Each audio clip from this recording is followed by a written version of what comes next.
ನಮಸ್ಕಾರ ವೀಕ್ಷಕರೇ, ಕರ್ನಾಟಕದಲ್ಲಿ ನೈಋತ್ಯ ಮುಂಗಾರು ಮತ್ತೆ ತನ್ನ ಉಗ್ರರೂಪ ತೋರಿಸಲು ಸಜ್ಜಾಗಿದೆ. ಬಂಗಾಳಕೊಲ್ಲಿ ಹಾಗೂ ಅರೇಬಿಯನ್ ಸಮುದ್ರದಲ್ಲಿ ಉಂಟಾಗಿರುವ ದಿಢೀರ್ ವಾತಾವರಣದ ಬದಲಾವಣೆಯಿಂದಾಗಿ ಮುಂದಿನ 2 ದಿನ ರಾಜ್ಯಾದ್ಯಂತ ವ್ಯಾಪಕ ಮಳೆಯಾಗಲಿದೆ ಎಂದು ಭಾರತೀಯ ಹವಾಮಾನ ಇಲಾಖೆ ಎಚ್ಚರಿಕೆ ನೀಡಿದೆ. ಸಿಲಿಕಾನ್ ಸಿಟಿ, ಬೆಂಗಳೂರು ಸೇರಿದಂತೆ ಬರೋಬ್ಬರಿ 28 ಜಿಲ್ಲೆಗಳಿಗೆ ಹಳದಿ ಎಚ್ಚರಿಕೆ ಘೋಷಿಸಲಾಗಿದೆ. ಹಾಗಾದ್ರೆ ನಿಮ್ಮ ಜಿಲ್ಲೆಯಲ್ಲಿ ಇಂದಿನ ವಾತಾವರಣ ಹೇಗಿರಲಿದೆ? ಮಳೆ ಎಲ್ಲಿಯವರೆಗೆ ಮುಂದುವರೆಯಲಿದೆ? ಸಂಪೂರ್ಣ ಮಾಹಿತಿ ಇಲ್ಲಿದೆ. ಮೊದಲಿಗೆ ರಾಜಧಾನಿ ಬೆಂಗಳೂರಿನ ಸ್ಥಿತಿ ನೋಡೋದಾದ್ರೆ, ನಗರದಲ್ಲಿ ದಿನವಿಡೀ ಆಕಾಶ ಸಂಪೂರ್ಣ ಮೋಡ ಕವಿದ ವಾತಾವರಣವಿರಲಿದ್ದು, ಸಂಜೆ ಅಥವಾ ರಾತ್ರಿಯ ವೇಳೆ ವರುಣದೇವ ಅಬ್ಬರಿಸುವ ಸಾಧ್ಯತೆ ಇದೆ. ಇನ್ನು ರಾಜ್ಯದ ಕರಾವಳಿ ಜಿಲ್ಲೆಗಳಲ್ಲಿ ಬಿಟ್ಟು ಬಿಟ್ಟು ಮಳೆಯಾಗುವ ಮುನ್ಸೂಚನೆ ಇದೆ. ಇತ್ತ ಮಲೆನಾಡಿನ ಭಾಗಗಳಾದ ಕೊಡಗು, ಹಾಸನ, ಚಿಕ್ಕಮಗಳೂರು ಜಿಲ್ಲೆಗಳಲ್ಲಿ ಅಲ್ಲಲ್ಲಿ ಸಾಧಾರಣ ಮಳೆಯಾಗಲಿದ್ದು, ಕರಾವಳಿಗೆ ಹೊಂದಿಕೊಂಡಿರುವ ಪ್ರದೇಶಗಳಲ್ಲಿ ಮಳೆಯ ಪ್ರಭಾವ ಕೊಂಚ ಹೆಚ್ಚಿರಲಿದೆ. ಶಿವಮೊಗ್ಗ ಜಿಲ್ಲೆಯಲ್ಲೂ ಸಹ ಬಿಟ್ಟು ಬಿಟ್ಟು ಮಳೆ ಮುಂದುವರೆಯಲಿದೆ.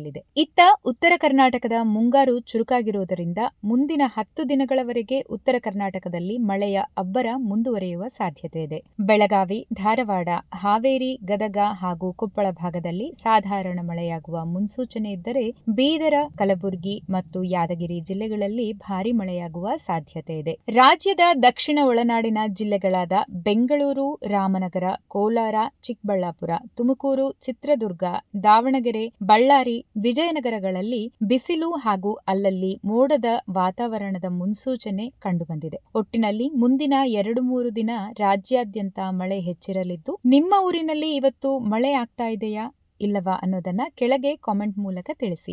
ಧನ್ಯವಾದಗಳು. ಈ ವಿಡಿಯೋ ನಿಮಗೆ ಉಪಯುಕ್ತ ಅನಿಸಿದರೆ ತಕ್ಷಣ ಲೈಕ್ ಮಾಡಿ, ನಿಮ್ಮ ಸ್ನೇಹಿತರೊಂದಿಗೆ ಶೇರ್ ಮಾಡಿ. ದಿನನಿತ್ಯದ ಲೇಟೆಸ್ಟ್ ಅಪ್ಡೇಟ್ಗಳಿಗಾಗಿ ನಮ್ಮ ಚಾನೆಲ್ಗೆ ಈಗಲೇ ಸಬ್ಸ್ಕ್ರೈಬ್ ಮಾಡಿಕೊಳ್ಳಿ.